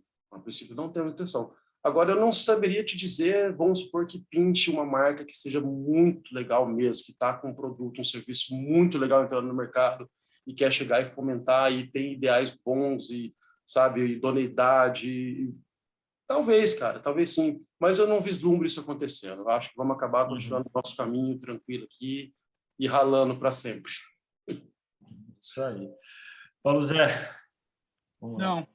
Não, muito bem, muito bom. Duas falas que se convergem, mas por caminhos diferentes, né? Interessantíssimo como isso acontece. Psicodália é um caso à parte no Brasil, na América Latina, não diria no mundo, mas principalmente no Brasil e na América Latina, um festival desse calibre, né? No Carnaval, que coloca em Mato Grosso, Pepeu Gomes, Mutantes, Baby do Brasil, e aí todo o mundo do midstream, Bexiga 70, o Francisco Elombre, a Doralice, a Letrux, o a Lineker, e depois toda a galera emergente, com um line-up assombroso, sem patrocínio nenhum. Incrível, né? Nenhum. Incrível. E gira, como o Klaus falou, às vezes bem, às vezes regular, às vezes nem tanto. Bom, beleza. Mas, como o Morro, Psicodália sempre é uma ascendente de sucesso. Eu não conheci nenhum evento que as pessoas saíram de lá dizendo que foi ruim, uma bosta, uma merda. Tudo bem, pelo contrário. O grupo de Facebook, tanto quanto de Orkut do passado, bomba anualmente. Ele fica um ano ali, né, sendo retroalimentado com vivências e coisas, comunidades se formam, se criam, ficam permanentes, né? Os palcos dos acampamentos já ganharam vida própria, com programação própria deles, que geralmente é tributos, cover, coisas que o Psicodália não tem espaço para isso. Então, essa loucura toda gesta o festival de uma maneira com que ele tenha um charme único e que realmente ele possa girar sem público e sem patrocínio. E se o patrocínio quiser entrar ali, ao meu ver, tem que ser realmente, como o Klaus falou, e uma coisa muito bem alinhada, porque isso pode quebrar charme, né? Pode quebrar elos, podem quebrar coisas muito interessantes que tem ali, que talvez não seja o caso, né? Não seja mesmo o caso, porque ali já tem uma vida e nenhum outro festival tem isso. Por exemplo, o Coma, que é de Brasília, que é gigantesco também, ele não perde em nada em line-up Psicodália, mas se tu pegar o Coma, tu vai ver muito patrocínio, muita lei Rouanet, LIC, e não sei mais o que, gigante a quantidade de dinheiro que está entrando ali. O ingresso realmente, se tu pegar o do Psicodália, que é 350, 400, às vezes vai a 500, que começa alto, e o do Coma, que é 30, tu vai ver uma diferença, mas aí tu vai ver a quantidade de patrocinadores que tem ali dentro do Coma. Mas o line-up, a programação, ela é equivalente, ela não perde em nada de um para o outro. Aí é a equalização que tu tem que ter entre o patrocínio, público, estilo de festival e tudo mais. Ao meu ver, os festivais no meio rural, esses principalmente que lidam com uma sustentabilidade muito maior, por estar no meio da natureza, e tu cria uma comunidade permanente em torno dele, que não vai ali, vai embora e daí se limpa tudo. Não, ela está ali enquanto se limpa, enquanto os banheiros se limpam, enquanto os restaurantes se limpam, enquanto o cara está catando o microlixo, as latas que ficaram no meio do caminho, e o público vendo que tu está fazendo isso, muitas vezes vai ali e fazem os mutirões do próprio público para pegar as bituquinhas de cigarro, papelzinho de bala, o microlixo que ninguém dá bola, mas que no meio da natureza não é só varrer. Ele fica preso na grama, ele fica preso em uma série de lugares. E isso é delicado. E é um trabalho que a gente vem fazendo nesses festivais, que é um trabalho que é também uma ação que exemplifica isso, que torna o festival uma potência para qualquer marca que queira investir nesse festival, porque ela está agregando valor à sua marca. Entendeu? Ela agrega, o festival vai agregar valor à marca e também, claro, a marca agrega o valor ao festival para uma parte do público, para outra nem tanto, ou outra nem tanto. Mas no caso de festivais com acampamento, por exemplo, né? Se uma marca entra com um pensamento de agregar valor ao festival e o festival também agregar a marca, ela pode fazer ações, por exemplo, de conforto ao público, que nós não temos condições de fazer aqui sem o patrocinador, que é tipo um baita de um container de banho quente, charmosíssimo, com uma sala de espera para o público, em vez de ficar na fila em pé, ter umas pessoas que já ficam sentadas, com conexão de internet, esperando o seu banho quentíssimo, com produtos, shampoo, sabonetinho, tudo biodegradável, bonitinho no esquema. Essa é uma ação que o público, a marca que fizer isso, vai ser amada. Vai ser consumida depois, porque tira um pouco dessa coisa, né? Claro. Das dificuldades, tipo lounges interessantinhos, uma conexão para um acampamento X, um agradinho ali, outro aqui, uma experiência, um mirante, saca? São coisas simples que, por exemplo, encaixariam no festival rural como o nosso e que não afetariam. Agora, claro, se vai entrar ali com umas ações que nada que ver, distribuir flyer, tentar vender plano de saúde, fazer que as pessoas abram conta em banco, não sei o que é isso, não dá. Pode ter uma empresa de saúde que faça isso, porque pode ter uma ambulância e um centro de coisinha de uma empresa de saúde famosa do Brasil, que faça atendimento humanitário, gestado para pessoas LGBTQIA+, negros, negras, e papapá, que fazem o ambiente se tornar diferente ali naquele esquema. E isso vai agregar mais do que querer vender plano de saúde ou não sei o quê. Mesma coisa um banco, se ele quiser vir aqui vender conta, abrir conta, não vai conseguir. Mas se ele fizer uma ação que remete a uma coisa muito legal, as pessoas, na hora que precisarem abrir uma conta ou abrir alguma coisa, vão procurar aquele banco.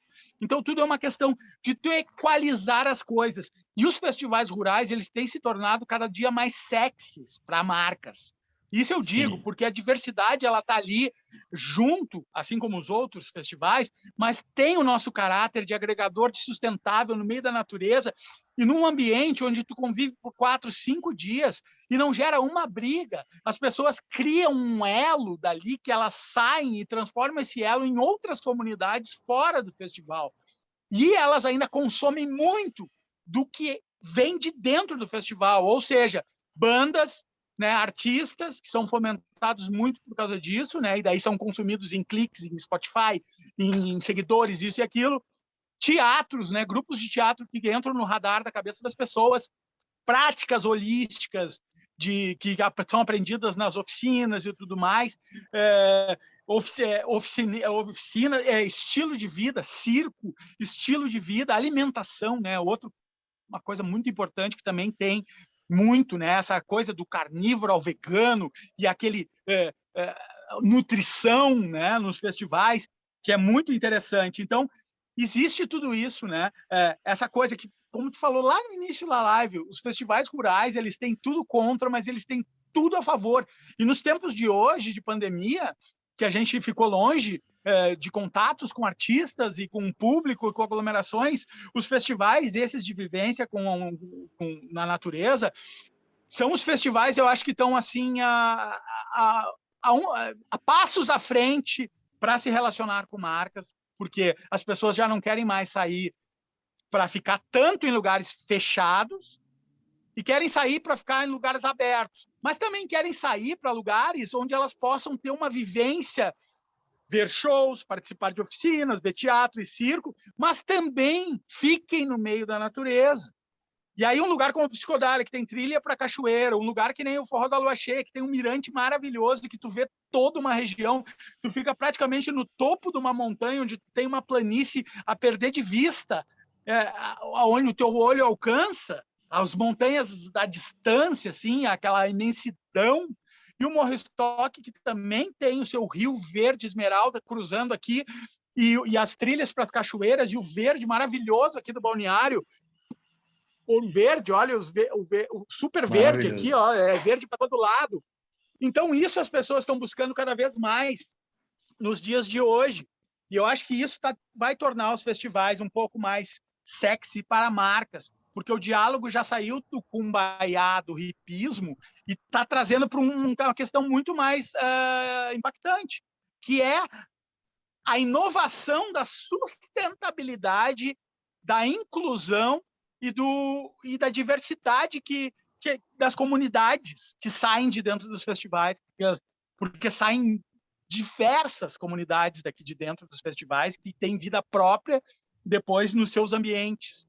E a inovação de sustentabilidade que vem sendo criada é muito incrível. O Psicodália, quando eu fui nas primeiras vezes, tinha banheiro químico, depois não tinha mais, eles não usam mais banheiro químico. Foram eliminados por conta de inclusão de mictórios e banheiros secos, coisa que o Morro Estoque também conseguiu fazer. A gente não usa mais banheiro químico. A gente tem mictórios ecológicos, tanto feminino quanto masculino, assim como banheiros secos. Claro, tem alguns banheiros normais, esses com água, encanamento, que são do balneário, que ajudam. Mas a gente não tem mais, e a gente incluiu isso no camarim. E os artistas também acharam super ok de usar esse tipo, né? E isso é demais. E a gente vai estruturando cada vez mais o evento para ações sustentáveis e de inclusão, né? Principalmente de acessibilidade ligadas à bioconstrução e permacultura, como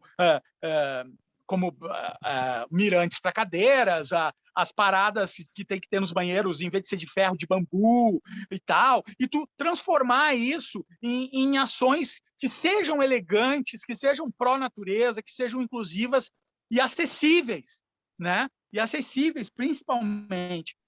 E aí o Klaus falou um lance muito legal, que é o lance do perdi um celular, ele vai estar lá, eu perdi meus fones no Psicodália, não foi uma vez, e eu perdi outras coisas no Psicodália. Eu sempre achei tudo que eu perdi no Psicodália, lá no Achados e Perdidos, quando não é a Rádio Kombi que anuncia que as coisas foram achadas, tu vai lá e pergunta, e tu vai lá e acha. E o cara te mostra, assim, fones, chegou isso aqui de fone. Daí tu olha ali, se tu não quiser ser uma pessoa honesta, tu pode dizer que qualquer fone ali é teu e pegar. Não, meu fone não está aqui. Não, meu fone está aqui, é esse aqui.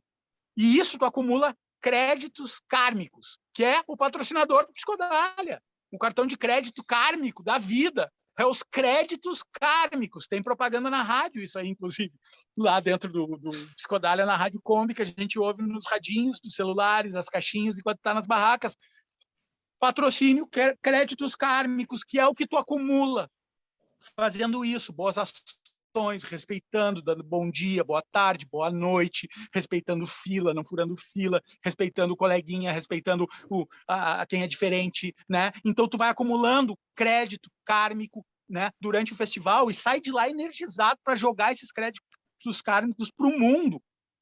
E os festivais que não são de acampamento também têm essa vibração, mas os que são de acampamento têm muito mais mesmo. E esses créditos kármicos, as marcas podem também vir a usar. É só fazer ações bacanas dentro de festivais rurais que depois o público, quando chegar numa gôndola de supermercado ou numa farmácia ou em qualquer lugar e tiver que escolher um produto para comprar, o crédito kármico acumulado por aquela marca vai ser o escolhido pelo público na hora de comprar. Entende? Então aí tem essa ligação fluente quando se tem abertura para isso. O Morro Stock teve um patrocínio, quer dizer, um edital que ganhou da Funarte, 2 na realidade. No momento mais crítico que a gente ia fechar nossas portas, que a gente tinha sido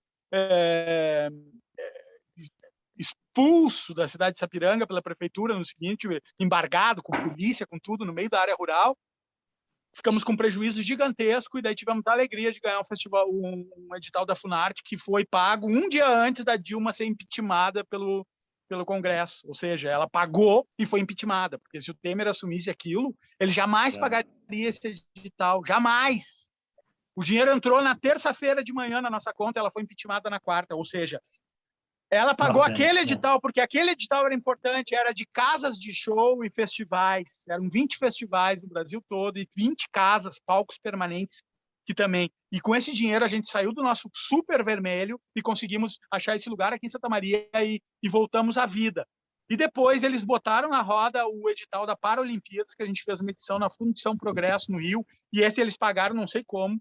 Né, o Temer já era Temer, ou seja, a gente ganhou de um programa do Juca Ferreira com um logo lá, Brasil, país de todos, e acabamos tendo que pagar botando o logo Brasil, não sei o quê, né, uns logos que não tem nada que ver hoje em dia, todo mundo usando também, né, da lei Aldir Blanc, né, o logo do atual governo, porque a gente precisa disso. Agora. A lei Aldir Blanc, por exemplo, foi uma coisa que veio para salvar. Salvou o estoque, né, nesse meio tempo, porque era o único nosso ganha-pão. Então é isso, gente, tudo é contra tudo e contra todos, né? Mas com tudo a favor também, como vocês falaram aí. A nossa última aglomeração está aqui na minha camisa, ó, Morro Dália, Morro Stock, Psicodália, uma união dos 2 festivais que aconteceu no Carnaval de 2020, aqui mesmo, no Balneário Ouro Verde, que foi legendário, né? E as pessoas estão até hoje respirando desse ar, esperando que o Morro Stock volte, que o Psicodália volte, ou mesmo que um Morro Dália volte aí num carnaval próximo, em 2022, que tudo pode acontecer, né? A gente já não sabe mais nada. Então é isso, gente, tá? Eu espero ter contribuído. Acho que eu anotei tudo. E outra vez também, com uma boa estrutura aqui de política pública. No Rio Grande do Sul, a gente conseguiu ter apoio da Corsã, que é a empresa de água pública, a estatal gaúcha, durante 3 anos. Não é nenhum apoio magistroso, tipo assim, 10, 15 mil reais. Beleza, já paga alguma coisinha no festival, ajuda. E do Detran, que é a organização de trânsito, que a gente conseguiu translaçar uma campanha de uso de bicicleta, incentivo a excursões e tudo mais, que também nos colocaram itens da nossa estrutura, tipo palco, som, luz, não sei o quê, conseguiram fazer esse tipo de empenho, né? Que também são possibilidades.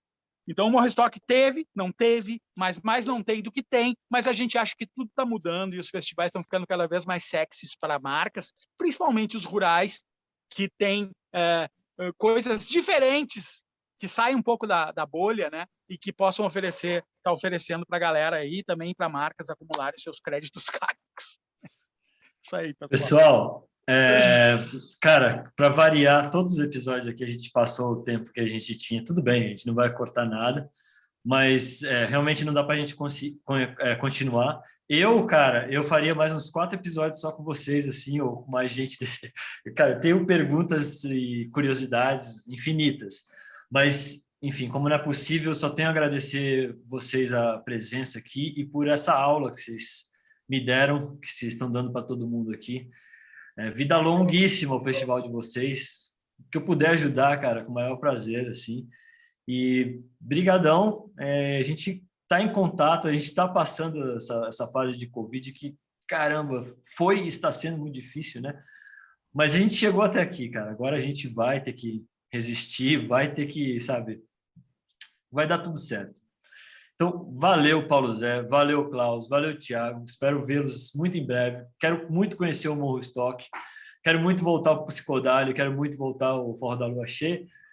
Nos vemos em breve e obrigado mais uma vez por tudo aí, tá bom?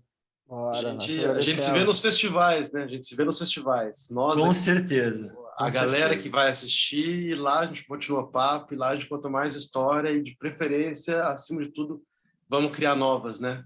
Então, é isso. Vamos estar se encontrando logo, Deus quiser, né, galera? É isso, galera. Muito obrigado, viu? Falamos em breve. Valeu, a gente agradece. Valeu, tchau, tchau. Valeu, abração.